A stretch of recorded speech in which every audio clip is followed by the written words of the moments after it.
الحمدللہ رب العالمین والصلاة والسلام علی سید الانبیاء والمرسلین۔ الحمدللہ تحریک لبیک پاکستان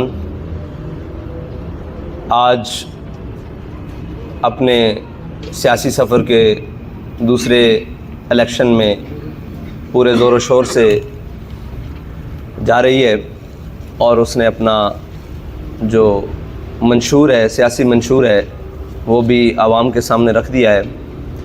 اور آج کا دن خصوصاً تحریک لبیک پاکستان کی تاریخ کا بڑا اہم دن ہے۔ آج کا دن یوم ناموس رسالت کے طور پر تحریک لبیک پاکستان مناتی ہے، اور آج ہی کے دن کو تحریک لبیک پاکستان نے اپنے منشور کے لیے اور اپنے پرچم کشائی کے لیے چنا۔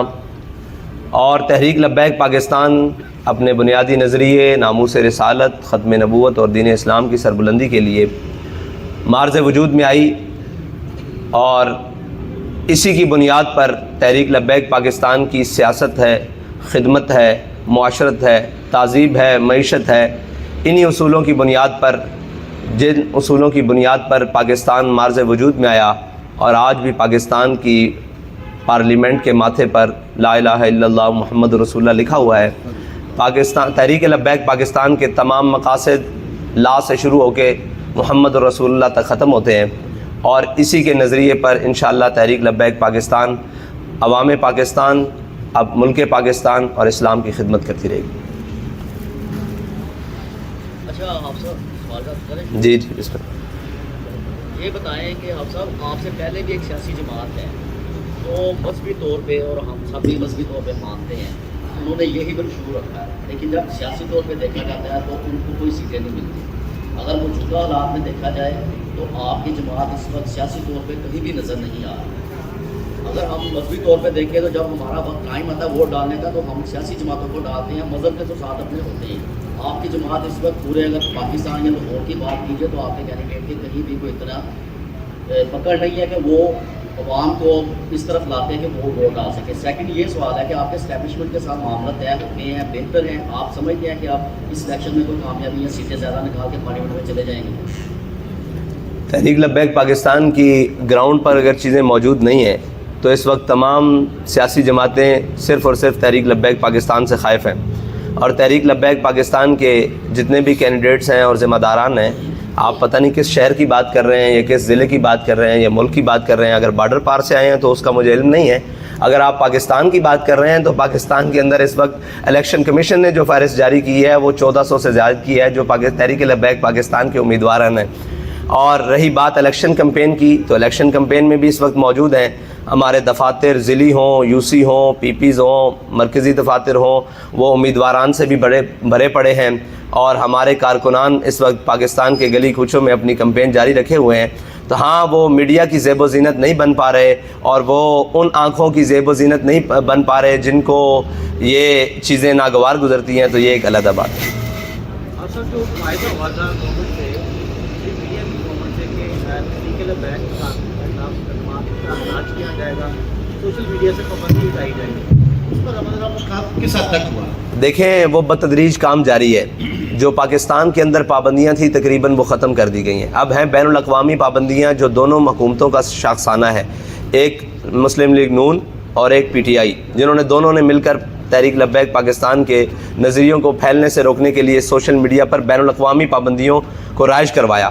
ان کے اوپر وقتاً فوقتاً کام جاری ہے، لیکن کوئی باقاعدہ حکومت آئے گی تو پھر اس کے اوپر کام ہو سکے گا۔ ابھی تو آپ کو پتہ ہے آئے نہیں لائے ہوئے لوگ بیٹھے ہوئے ہیں۔ السلام علیکم، میرا نام قاسم ارشد ہے۔ سر یہ بتائیں کہ آپ کے جو این اے اور پی پی کے حلقے ہیں، کیا تمام کانسیکوینسی سے آپ نے اپنے امیدوار کھڑے کیے ہیں؟ دوسرا میرا سوال یہ ہے کہ اس ٹائم جو بنیادی مسئلہ ہے لوگوں کا وہ ہے کہ انہیں روٹی ملنی چاہیے، انہیں خوراک میسر آنی چاہیے۔ تو مذہبی جماعتیں جتنی بھی ہیں اس چیز کے معاملے میں وہ کار خیر تو کرتی رہتی ہیں۔ آپ کا جو بنیادی منشور ہے وہ کیا ہوگا؟ اور دوسرا آپ کیا سمجھتے ہیں کہ آپ کے حلقوں میں آپ کی جو ٹکر ہے سیاسی طور پہ کہہ لیں وہ کن کن جماعتوں کے ساتھ ہوگی؟ اور اس کے علاوہ یہ بتایا کہ اس انتخابات میں آپ کی جماعت ہے، جے یو آئی بھی ہے، جماعت اسلامی بھی ہے، مرکزی مسلم لیگ بھی ہے، تو آپ کی جماعت اس ساری صورتحال میں کہاں کھڑی ہے؟ تحریک لبیک پاکستان اس وقت سیاسی صورتحال میں پاکستان کے پچھلے 5 سالہ دور کے اندر، وہ سیلاب کا دور ہو، وہ کرونا کا دور ہو، وہ مہنگائی کا دور ہو، قوم کے ساتھ کھڑی رہی ہے. پھر ناموس رسالت کے مسئلے پر، ختم نبوت کے مسئلے پر، قومی ایشوز کے مسئلے پر، مسئلہ کشمیر پر، مسئلہ فلسطین پر سب سے مضبوط آواز اور عملی جد و جہد جو تھی وہ تحریک لبیک پاکستان کی تھی. تحریک لبیک پاکستان نے تقریباً 2.25 کروڑ لوگوں کے پونے 2 کروڑ لوگوں کا راشن کرونا میں لوگوں تک پہنچایا. اگرچہ وہ بعض مقامات پر ڈبل گیا، ٹرپل گیا، لیکن 2.25 کروڑ، جس میں اداروں کی رپورٹ موجود ہے کہ تحریک لبیک پاکستان نے سب سے زیادہ کام کیا. پھر جب سیلاب کی باری آئی تو تحریک لبیک پاکستان نے تقریباً 7 لاکھ لوگوں کو ریسکیو کروایا، ان کو کھانے پینے کی چیزیں فراہم کیں اور ان کو عارضی چھت اور پھر اس کے بعد باقاعدہ ان کے لیے جو بھی انتظامات ہو سکے رہنے کے لیے وہ کیے. پھر ناموس رسالت کا مسئلہ آیا اور اس پر تحریک لبیک پاکستان نے اپنے 54 شہداء دیے اور سینکڑوں مضروب دیے جو آج بھی ہمارے سامنے موجود ہیں. اور پھر اتنی مشکل سخت قید و بند کی صحبتیں تک کاٹی. پھر تحریک لبیک پاکستان کی جماعت جو ہے وہ کالعدم ہونے تک گئی. یہ ساری چیزیں قوم کے سامنے. پھر اس کے بعد جب مہنگائی کا دور آیا تو تحریک لبیک پاکستان نے کراچی سے لے کر اسلام آباد تک لانگ مارچ کا، پاکستان بچاؤ مارچ کا اعلان کیا. اس پاکستان بچاؤ مارچ کی مد میں پاکستانی قوم کو پیٹرولیم کی مصنوعات سستی ملی، گھی سستا ملا، آٹا سستا ملا اور بہت ساری چیزوں پر ریلیف ملا جن کی فہرست موجود ہے اور جو آج تک ریلیف جاری ہے بتدریج. اس کے بعد آپ آ جائیں فلسطین کے امت مسلمہ کے مسئلے پر، تو تحریک لبیک پاکستان نے سب سے بڑا ملین مارچ پاکستان کے اندر انعقاد پذیر کیا، جس کو چشم فلک نے دیکھا اور فلسطینی رہنماؤں نے، حریت رہنماؤں نے، حماس کے رہنماؤں نے اس کو پاکستان نہیں بلکہ دنیا میں بڑے جو احتجاج ہوئے اور بڑے جو فورمز پر آواز اٹھائی گئی یا بڑے جو پبلک ہیوج کراؤڈ ہوئے ان کے اندر شمار کیا اور ان کے رہنماؤں نے ہمارے سے خطاب بھی کیا اور ہمارا شکریہ بھی ادا کیا. اور اس کے لیے بتدریج آج تک تحریک لبیک پاکستان کی آواز جاری ہے. وہ جلسے ہوں، کارنر میٹنگز ہوں، وہ ہماری سیاسی کمپین ہو، ہمارے پارٹی پرچم کے ساتھ، پاکستان پرچم کے ساتھ، کشمیر کا پرچم بھی جاری ہے اور فلسطین کا پرچم بھی ہے. تو یہ ساری وجوہات ہیں جن پر پاکستانی قوم کے سامنے تحریک لبیک پاکستان نے اپنا پچھلا 5 سالہ سفر اپنی قوم کے ساتھ گزارا ہے، اپنی قوم کے درد میں اور اپنی قوم کے مشکل وقت میں ساتھ گزارے ہیں. یہ سامنے ساری چیزیں ہیں قوم کی. جی السلام علیکم. نواز بھٹی سر، میرا آپ سے یہ سوال ہے، نظام ادب پر میں بات کرنا چاہتا ہوں کہ ایک شخص کو ایک عدالت ایک چیف جسٹس مجرم قرار دیتی ہے، تاحیات کر دیتی ہے، اور سیکنڈ وہی اسی شخص کو عدالت جو ریلیف دے دیتی ہے، بلکہ اسی کے لیے گراؤنڈ بنائی جا رہی ہے، اسی کے لیے الیکشن اور سلیکشن ہوتی جا رہی ہے. آپ کیا سمجھتے ہیں کہ آپ الیکشن لڑیں گے اور الیکشن تو کہیں اور ہوں گے، سلیکشن کہیں اور ہوگی، تو آپ اس الیکشن کو ایکسیپٹ کریں گے یا کہ یہ الیکشن بھی اسی طرح نظر ہو جائے گا جیسے بھی ہمارا بھائی یہ کہہ رہا تھا کہ اسٹیبلشمنٹ کے ساتھ؟ تو یہ الیکشن اور سلیکشن میں کیا فرق ہے سر، ذرا یہ بتائیے. الیکشن اور سلیکشن میں اسی طرح فرق ہے جو پچھلے 2018 میں سلیکشن کی گئی. وہ جو شکار کرنے آئے تھے وہ خود بھی شکار ہو گئے. یہی ساری صورتحال ہے. اور ہم تو یہ یقین رکھتے ہیں کہ پاکستان کے اندر آزادانہ اور منصفانہ الیکشن ہونے چاہیے اور پاکستان کی سیاسی جماعتوں کو اپنے سیاسی کیریئر کے اندر کسی کو بھی آواز نہیں دینی چاہیے کہ میں جیت رہا ہوں یا ہار رہا ہوں، میں اٹھایا جا رہا ہوں یا رلایا جا رہا ہوں. یہ سارا سیاسی سفر ہے، اس کو اپنی قوم کے سامنے رکھتے ہوئے یہ گزارنا چاہیے. اور اس وقت جو صورتحال ہے، لندن سے بلائے ہوئے شخص کو اور بلا کر پھر پاکستان کے تمام وسائل کو اکٹھا کر کر پھر پاکستان کی بیوروکریسی اور پاکستان کے تمام ذمہ داروں کو بلکہ کورٹس کو اور جو نام نہاد عدل کا ایک نظام ہے اس کو لا کر ایئرپورٹ پر اس کے انگوٹھے لگوا کر اس کو بری کیا جا رہا ہے. تو چیزیں تو یہی وضاحت کرتی ہیں، لیکن چیزیں اور حالات کسی بھی شخص کے ساتھ اور طاقت کسی بھی شخص کے ساتھ اور یزید کی ساری فوج کسی بھی شخص کے ساتھ کھڑی ہو جائے، حسینیوں کا یہ کردار ہے کہ وہ اپنا علم اور اپنے حقوق کے لیے آخری دم تک آواز بلند کرتے رہیں. اس لیے ہم الیکشن کے میدان میں بھی کھڑے ہیں، ہم ہار جیت سے مبرہ ہو کر کھڑے ہیں، اور اگر ہمارے ساتھ کوئی ایسا کیا گیا تو انشاءاللہ پھر گھوڑا بھی حاضر ہے اور میدان بھی حاضر ہے. السلام علیکم. احمد فہیم، میرے 2 کویسچنس ہیں. ایک تو فلسطین کے حوالے سے حل کیا ہے؟ پوری دنیا میں ریلیز نکلیں لیکن اس کا حل کچھ نہیں نکلا. آپ سے یہ پوچھنا ہے کہ اس کا حل کیا ہے آپ کی نظر میں؟ ریلیز ابھی نکل رہی ہیں لیکن ان پہ کوئی اثر نہیں ہو رہا. دوسرا یہ میں آپ سے پوچھنا چاہوں گا کہ آپ انتخابات میں کس سے ایک سوال کا جواب لیں. پھر آپ نے کہا کہ فلسطین کا حل کیا ہے.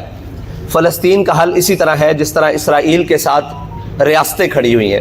ریاست امریکہ کھڑی ہوئی ہے, ریاست برطانیہ کھڑی ہوئی ہے. دنیا کی تمام وہ ریاستیں جو طاقت رکھتی ہیں وہ اسرائیل کے ساتھ کھڑی ہیں, اسلحہ کے طور پر, مالی معاونت کے طور پر, سفارتی طور پر, تعلقات کی بنیاد پر. پھر ان کے رہنما جا کر اسرائیل میں دکھ کا اظہار, ان کے ساتھ ہمدردی کر رہے ہیں. فلسطین کا مسئلے کا حل بھی یہی ہے کہ ایک طرف باطل ہے اور ایک طرف حق ہے. ہم یہ جانتے ہوئے کہ فلسطین حق پر ہے, اور جو اپنے آپ کو حق کی ریاستیں کہتی ہیں وہ مسلمان ریاستیں ہیں, وہ ساری جو یہ طاقت رکھتی ہیں ان کو اسی طرح جس طرح اسرائیل کے ساتھ باقی تمام طاقت رکھنے والی ریاستیں کھڑی ہیں وہ فلسطین کے ساتھ کھڑی ہو جائیں تو فلسطین کا مسئلہ ٹیبل پر بیٹھ کر حل ہو جائے گا. اگر کم از کم قتل و غارت رک کر یہ مسئلہ ٹیبل کے اوپر آ جائے گا, یہ طے ہے. اگر ہم یہ کہیں کہ ہماری اخلاقی اور سفارتی یہ ہماری حمایت جاری رہے گی اور یہ حمایت جاری رہے گی تو اس وقت اخلاق میں بھی فلسطینی سب سے بلند ہیں, سفارتکاری میں بھی وہ سب سے بلند ہیں جو اپنا خون بھی دے رہے ہیں, اپنے بچے بھی دے رہے ہیں, اپنی ساری چیزیں دے رہے ہیں اور اس ارض مقدس کی تحفظ کے لیے اپنے خاندان تک کٹوا رہے ہیں. تو وہ اخلاقی طور پر, سفارتی طور پر اس وقت امت مسلمہ کے تمام ممالک سے وہ آگے ہیں. پاکستانی اور تمام امت مسلمہ کے جتنے بھی ممالک ہیں جو طاقت رکھتے ہیں ان کو اسی طرح کھڑے ہو جانا چاہیے اس فلسطین کے ساتھ جس طرح امریکہ اور باقی طاغوتی طاقتیں اسرائیل کے ساتھ کھڑی ہیں. یہ حل ہے. آخری سوال, انتخابی اتحاد کرنے جا رہے ہیں آپ کسی کے ساتھ؟ انتخابی اتحاد ہم ہر اس جماعت کے ساتھ یا ہر اس دھڑے کے ساتھ کرنے کے لیے جا رہے ہیں جو ہمارے ان منشور اور ہمارے ان نظریات کی بنیاد پر ہماری حمایت کرنے اور ہمارے ساتھ چلنے کے لیے تیار ہیں. یہ الیکشن سلیکشن ہے, نہیں ایسے نہیں کریں. آگے صاحب یہ بتائیے گا, بتا دیں کہ الیکشن سلیکشن ہے کہ الیکشن ہے. یہ بتائیے گا کہ کراچی میں آپ کا انتخاب جو ہے ایک اسمبلی ہوا جس میں آپ کینڈیڈیٹ نے ٹکر کا مقابلہ لیا اور چند ووٹوں سے اس کو شکست دی, لیکن وہاں پہ جو مسائل دکھائی دیے کہ اس پولنگ اسٹیشن والے روز لڑائیاں بہت ہوئیں. کیا آپ سمجھتے ہیں کہ جو آئندہ الیکشن ہے جس میں آپ کی جماعت ایک ووٹ بینک کے ساتھ جو ہے وہ ابھری تھی ضمنی الیکشن میں بھی, آپ سمجھتے ہیں کہ اس الیکشن میں جو لڑائی جھگڑے کا پہلو ہے اس پہ آپ نے کوئی پلاننگ کی ہے کہ اس کو کنٹرول کیا جائے, کیونکہ آپ کی جماعت سے تھوڑا جو ہے وہ سخت رویہ اپنایا جاتا ہے. دوسرا لیول پلینگ فیلڈ جو ہے وہ نظر نہیں آ رہی, دیگر سیاسی جماعتیں اس کا جو ہے وہ قلعہ کرتی دکھائی دیتی ہیں. کیا تحریک لبیک پاکستان بھی سمجھتی ہے کہ لیول پلینگ فیلڈ نہیں دی جا رہی؟ دیکھیں, آپ نے کراچی کے الیکشن کی بات کی تو کراچی کے الیکشن میں جو ہمارے مد مقابل جماعت تھی ہماری, ان سے تو لڑائی ہوئی نہیں. وہ جماعت جس کا ہمارے ساتھ مقابلہ نہیں تھا وہ بالکل تیسرے چوتھے نمبر پر تھی. اس جماعت کو ہمارے سامنے کھڑا کیا گیا اور انہوں نے ایک شور و غل کا بھرپور بات کیا تو ہم نے اس سے اپنے آپ کو بچانے کی کوشش کی, لیکن پھر بھی تحریک لبیک پاکستان کو صرف 64 ووٹوں سے 65 ووٹوں سے ہرا دیا گیا. اور پھر جو ریکاؤنٹنگ کی درخواست تھی اس کو بھی مسترد کر دیا گیا. پھر جب ہم ٹریبیونل میں گئے وہاں کیس کو تو اس کو بھی رد کر دیا گیا.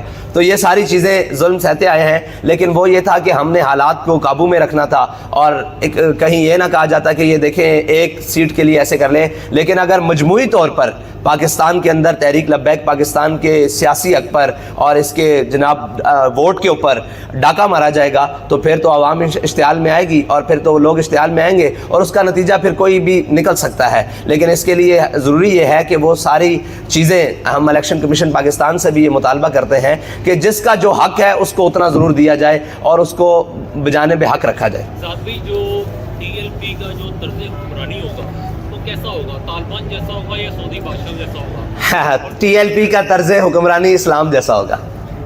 دوسرا میرا سوال یہ ہے کہ کیا جماعت اسلامی کے ساتھ بھی یا دیوبند جو مختلف فکر سے لوگ ہیں ان سے بھی انتخابی اتحاد سیٹ اور ڈسپٹ کے امکانات ہیں؟ دیکھیں, ہمارے ساتھ بات کرنے کے لیے سارے لوگ آ رہے ہیں. جب کسی جناب اس بات پر ہو جائے گی تو وہ آپ سر عام ہوگا. یہ تھوڑی ہوگا کہ ہماری بات اندر اور ہوگی اور باہر ہوگی, جو بھی ہوگا سر عام ہوگا. جناب آپ کا سوال. میں نے یہ کہا آپ نے کہا کہ ایک بندہ لندن سے آیا, ٹھیک ہے نا, آپ کے لگوائے گے تو آپ سمجھو جو ان کے مقابلے میں آ رہے ہیں تو ان کے جو کاغذات بھی مسترد کیے جا رہے ہیں اور ان کے الیکشن ان کو روکا جا رہا ہے. تو آپ تو اور دین کی تبلیغ کے لیے آ رہے ہیں تو آپ سمجھتے ہیں کہ یہ الیکشن ہے یا سلیکشن ہے یا آپ کو بھی آنے دیا جائے گا؟ جس طرح کراچی میں آپ کے ساتھ ہوا الیکشن کمیشن نے بھی آپ کی بات کی، تو آپ سمجھتے ہیں کہ یہ الیکشن ہی ہوگا یا سلیکشن ہوگا یا مارشاء اللہ کو دیکھ رہے ہیں؟ دیکھیں زور بازو آزما شکوہ نہ کر سیاد سے کہ کبھی کوئی قفس ٹوٹا نہیں فریاد سے.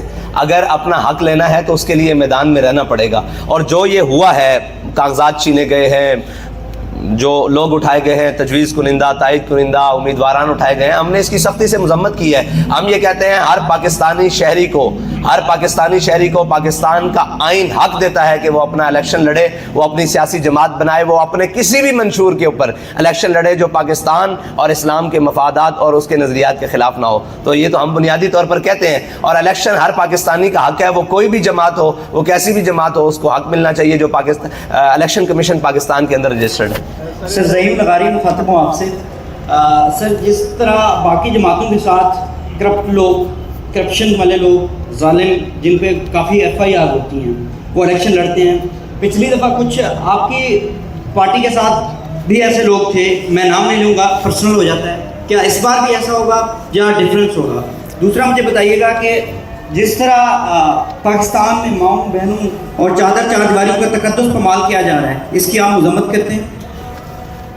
جناب آپ نے کہا کہ کرپٹ لوگوں کا جن کے اوپر ایف آئی آرز ہیں. دیکھیں ایف آئی آرز تو اس وقت پاکستان کے اندر جس شخص پر سب سے زیادہ ہیں وہ سعد حسین رضوی ہے، اور اس سے پہلے جس پر سب سے زیادہ ہیں وہ علامہ خادم حسین رضوی نور اللہ مرکزہ، جن کے اوپر 1400 سے زائد ایف آئی آرز ہیں، اور جو چھپائی ہوئی تھیں وہ 2200 نکلیں، اور آج بھی ہم پر ہیں. دیکھیں یہ الزام ہے، اور وہ آپ کے سامنے رقیبوں نے رپٹ لکھوائی ہے جا کے تھانے میں کہ اکبر نام لیتا ہے خدا کا اس زمانے میں. تو ہم پر جو ایف آئی آرز موجود ہیں، اور ہماری یہ شورا کے جتنے اراکین کھڑے ہوئے ہیں، یہ ایف آئی آر سے مطلب ہمارے نامہ اعمال بھرے پڑے ہیں. اگر آپ یہ کہیں کہ یہ کرپٹ ہیں، یہ چور ہیں، ہم پر ایف آئی آر پاکستان کاٹنے پر، پاکستان کو توڑنے کے، پاکستان کے ساتھ غداری کرنے پر، قوم کا مال لوٹنے پر ایف آئی آر نہیں ہے. ہمیں حق کی صدا بلند کرنے پر ایف آئی آرز ہیں، اور اس پر ہمیں فخر ہے، اور ہم نے لسٹیں ساری جمع کروائی ہیں. دوسری بات آپ نے کی جس طرح ماؤں بہنوں چادر چاردیواریوں کا تقدس ہم نے تو اس وقت بھی کی جب سب لوگ 9 مئی کی مذمت کر رہے تھے،